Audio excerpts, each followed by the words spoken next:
ఇసుక అక్రమ రవాణాకు చెక్ పెట్టే యోచనలో ప్రభుత్వ అధికారులు ఉన్నారా అంటే అవుననే సమాధానం వస్తుంది.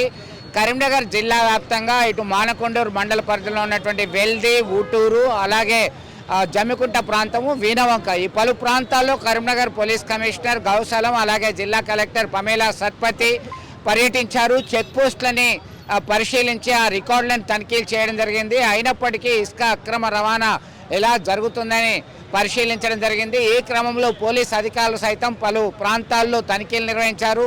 మానకొండూరు పోలీస్ స్టేషన్లో 17 ట్రాక్టర్లు, జేసీబీ, ఇతర వాహనాలని సీజ్ చేయడం జరిగింది. అక్రమంగా ఇసుక రవాణా చేస్తే కొరడా విధించక తప్పదు, జరిమానాలు విధిస్తాం, అవసరమైతే పీడీ యాక్ట్ నమోదు చేస్తామని హెచ్చరికలు జారీ చేస్తున్నారు పోలీస్ అధికారులు. ఇప్పటికే ఉమ్మడి జిల్లా వ్యాప్తంగా పలు ప్రాంతాల్లో ఇసుక అక్రమ రవాణా చేస్తున్నారు. దీని పట్ల పలు సందర్భాల్లో అభ్యంతరాలు వ్యక్తం చేశారు, ఆందోళనకు దిగారు. గ్రామస్తులు తమ రోడ్లు దెబ్బతింటున్నాయి, గాయాలవుతున్నాయి, ప్రమాదాలు జరుగుతున్నాయి, ప్రాణాలు పోతున్నాయని వాపోయినప్పటికీ పట్టించుకునే వాడే లేరని మండిపడ్డారు. అయినప్పటికీ ఇప్పటికైనా అధికారులు తనిఖీలు నిర్వహించడం పట్ల హర్షం వ్యక్తం చేస్తున్నారు. అక్రమ ఇసుక రవాణాకి ఖచ్చితంగా చెక్ పెట్టాలని డిమాండ్ చేస్తున్నారు. వెల్ది విలేజ్ దగ్గర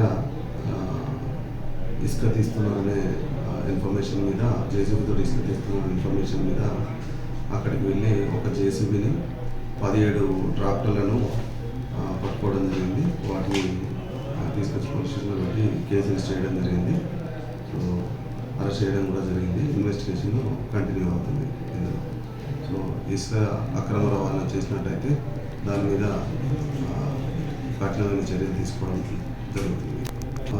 ఎవరైతే ఇంద్రం ఇళ్ళ కోసం తీసుకుపోతున్న వాళ్ళు ఎవరైనా ఉన్నట్టయితే అది ఆ ప్రొసీజర్ కరెక్ట్గా ఫాలో అయ్యి వాళ్ళు రిసిప్ట్ కూడా వాళ్ళు ఎంబడించుకొని ప్రొసీజర్ ఫాలో కావాలి.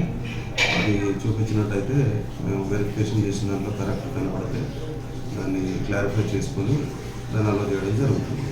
అదర్వైజ్ కేసెస్ లిస్ట్ చేయడం జరుగుతుంది.